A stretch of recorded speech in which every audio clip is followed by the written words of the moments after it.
Majlis telah bincang strategi Pelan Pemulihan Negara 2.0 PPN 2.0 dan gerak kerja MPN untuk tahun 2022. Sukacita saya ingin maklumkan bahawa PPN 2 akan disiapkan segera untuk pertimbangan kerajaan. Jadi ini satu daripada perkara yang penting supaya kita dapat mengetahui bilakah masa Malaysia akan dapat kembali pulih seperti sedia kala, malahan lebih baik daripada itu. Jadi kita setuju tim ini akan dibentuk di bawah sekretariat dan juga ada konsultan akan membantu dan mungkin dalam tempoh 3 ataupun 6 bulan disiapkan. Dia akan menjadi satu timeline untuk kita lihat ke hadapan supaya semua sektor-sektor ini dapat kembali pulih. Setengah negara sebenarnya walaupun mereka tidak menyelesaikan masalah vaksinasi telah mula dibuka dan telah sampai kembali pada tahap 2019. Tapi Malaysia belum capai kedudukan itu lagi. Sebab itu langkah untuk mempercepatkan proses pemulihan ini adalah amat penting. Jadi dengan sebab itu kita setuju supaya pelan pemulihan Malaysia ini 2.0 ini disediakan dengan segera. Alhamdulillah, proses pemulihan negara telah menunjukkan perkembangan yang juga positif apabila keluaran dalam negara kasar KDNK mencatatkan pertumbuhan sebanyak 3.1% dalam tahun 2021 berbanding penguncupan 5.6% tahun 2020. Peralihan ke semua negeri ke fasa 4 di bawah Pelan Pemulihan Negara turut menyumbang kepada penguncupan kadar pengangguran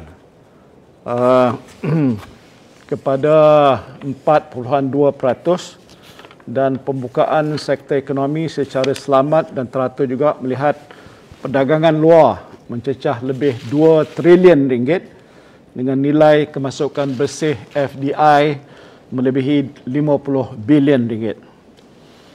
Namun begitu, prestasi sektoral untuk tahun 2020 secara keseluruhan berada pada paras yang lebih rendah berbanding tahun pra-pandemik 2019. Subsektor kritikal seperti penginapan, makanan, minuman juga masih berada di bawah paras pra-pandemik.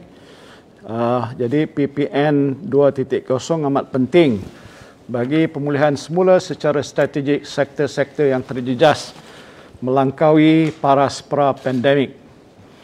Majlis juga telah mendengar taklimat Yang Berhormat Saudara Khairi Jamaluddin, Menteri Kesihatan mengenai situasi dan perkembangan terkini COVID-19.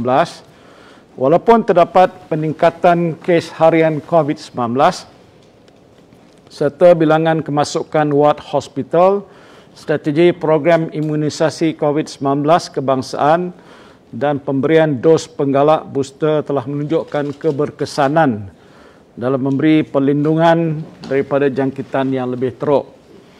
Majlis juga mengambil maklum pihak Kementerian Kesihatan Malaysia dalam proses akhir untuk memuktamadkan SOP bagi pembukaan sempadan negara untuk persetujuan jemaah menteri. Pengumuman pembukaan sempadan akan dibuat dalam masa yang terdekat. Ini juga kita bangkitkan semula kerana mesyuarat MPN yang lepas kita telah mengukuhkan cadangan supaya sempadan negara ini dibuka dengan segera. Waktu itu diputuskan pada 1 bulan Mac.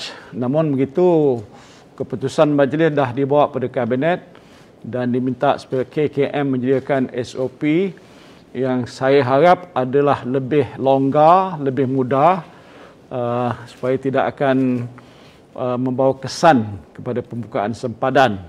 Lagi cepat dibuka bagi saya adalah amat baik untuk pemulihan ekonomi negara.